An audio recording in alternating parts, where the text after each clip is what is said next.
जीवन में सफलता के लिए सबसे महत्वपूर्ण बिंदु आत्मविश्वास के बारे में। दोस्तों, हर कोई चाहता है कि जीवन में वह सफल हो।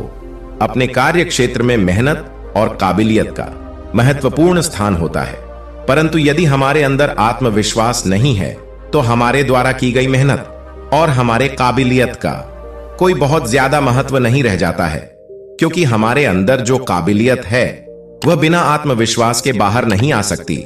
इसलिए व्यक्ति का आत्मविश्वास होना बहुत आवश्यक है। यदि व्यक्ति आत्मविश्वासी होगा तो वह किसी भी क्षेत्र में सफल हो सकता है। इस वीडियो में हम आत्मविश्वास को तोड़ने वाली 5 प्रमुख तथा महत्वपूर्ण आदतों का जिक्र करेंगे, जिनसे हमें बचना चाहिए। एक सफल व्यक्तित्व के लिए आत्मविश्वास को तोड़ने वाली इन आदतों से हमेशा हमेशा बचना चाहिए। पहली आदत, दूसरों के साथ लगातार तुलना न करें। जी हां दोस्तों, ज्यादातर सफलता के उत्साही व्यक्ति स्वयं के दूसरे लोगों के साथ तुलना करते रहते हैं। कई बार उन जैसी परफॉर्मेंस न दिखाने पर वह निराश हो जाते हैं, जिसका उस व्यक्ति के आत्मविश्वास पर गहरा आघात लगता है।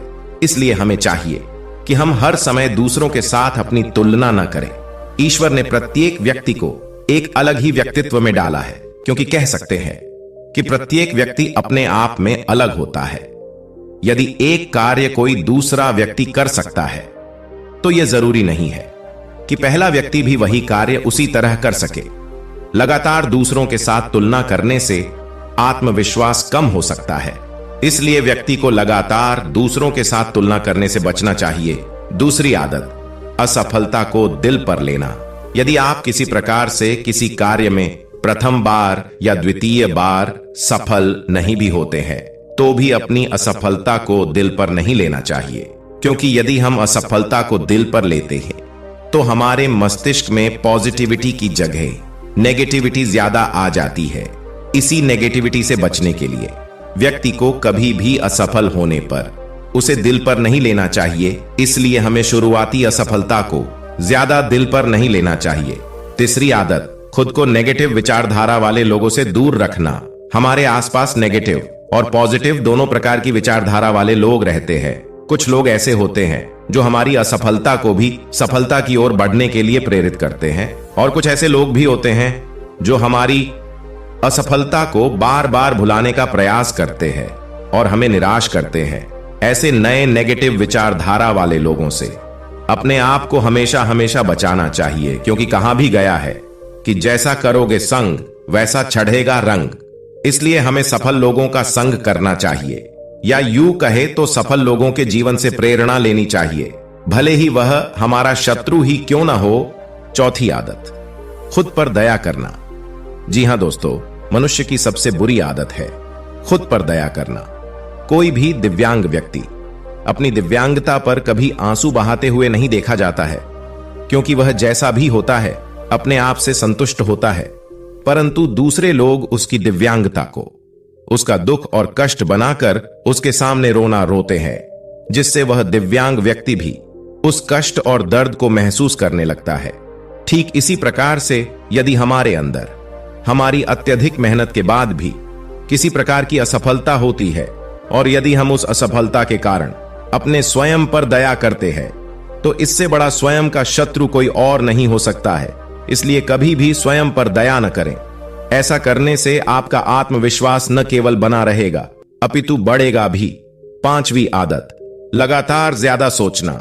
यदि हम लगातार अधिक से अधिक सोचते रहते हैं तो यह भी हमारे आत्मविश्वास में कमी ला सकता है, क्योंकि हमारे मन में 2 प्रकार के घोड़े होते हैं।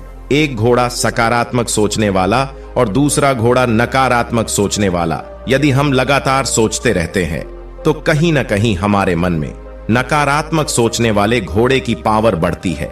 जिस घोड़े को ज्यादा पावर मिलेगी वही अपनी तरफ हमारे मन को खींच ले जाएगा। लगातार ज्यादा सोचने से नकारात्मकता की ओर हमारा मन चला जाता है, जो कि हमारे आत्मविश्वास को कम कर सकता है। इसीलिए हमें अत्यधिक नहीं सोचना चाहिए। छठी आदत, उपलब्धियों को याद करें। जीवन में हासिल की गई उपलब्धियों को याद करें। इससे आत्मविश्वास बढ़ाने में मदद मिलेगी। व्यक्ति को एहसास होगा कि वो अपने बारे में जो भी खराब सोच रहा है वो उससे कई गुना अच्छा है। इससे उसे खुद की कीमत समझ आएगी है। एक डायरी में अपनी उपलब्धियों को लिखने के साथ उससे जुड़ी कोई तस्वीरें हो तो उसे रख सकते हैं। जब भी कॉन्फिडेंस लेवल कम लगे या महसूस हो कि हम कुछ नहीं कर सकते, तो तुरंत डायरी देख लें। 7वीं आदत, गलतियां करने से न डरे। गलतियां करना कोई गुनाह नहीं है, इसलिए गलतियां करने से घबराना नहीं चाहिए। जब व्यक्ति किसी काम को पहली बार करने की कोशिश करता है तो उसमें गलतियां होना स्वाभाविक है। इसी वजह से गलती करने से न डरे, क्योंकि व्यक्ति गलती करके ही सीखता है और आगे बढ़ता है। हाँ, एक बार हुई गलती को दोबारा न दोहराए, इससे आत्मविश्वास भी बढ़ेगा। 8वीं आदत, हमेशा गलतियों से सीखें। गलतियां करने से डरने के बजाय कोशिश करें कि गलतियों से कुछ सीखे।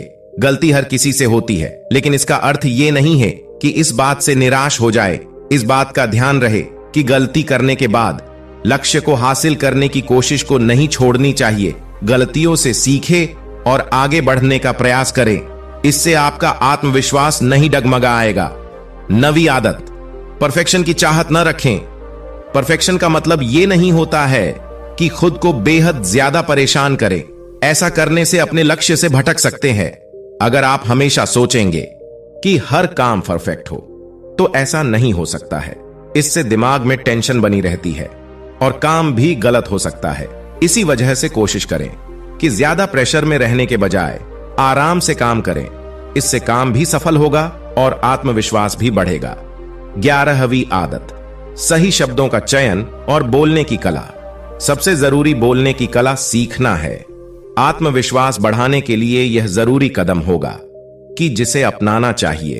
अगर आप लोगों के बीच में बोल नहीं पाते हैं, तो इसकी शुरुआत अपनों से कर सकते हैं। शुरुआत में घर के सदस्यों व दोस्तों से बातें करें। इसके अलावा छोटे छोटे फंक्शन में अपना योगदान दें। ऐसा करने से आपके अंदर बोलने का कौशल आएगा। बोलने की कला सीखने के साथ ही सही शब्दों का चयन करना भी जरूरी है। इससे आत्मविश्वास बढ़ाने में मदद मिलेगी। दोस्तों, आज हमने आत्मविश्वास को कम करने वाली कुछ आदतों के बारे में चर्चा की। उम्मीद करते हैं कि इस प्रकार की आदतों में सुधार करके हम निश्चित रूप से सफलता की ओर जा सकते हैं। मिलते हैं किसी नए मोटिवेशन वीडियो में। तब तक के लिए धन्यवाद।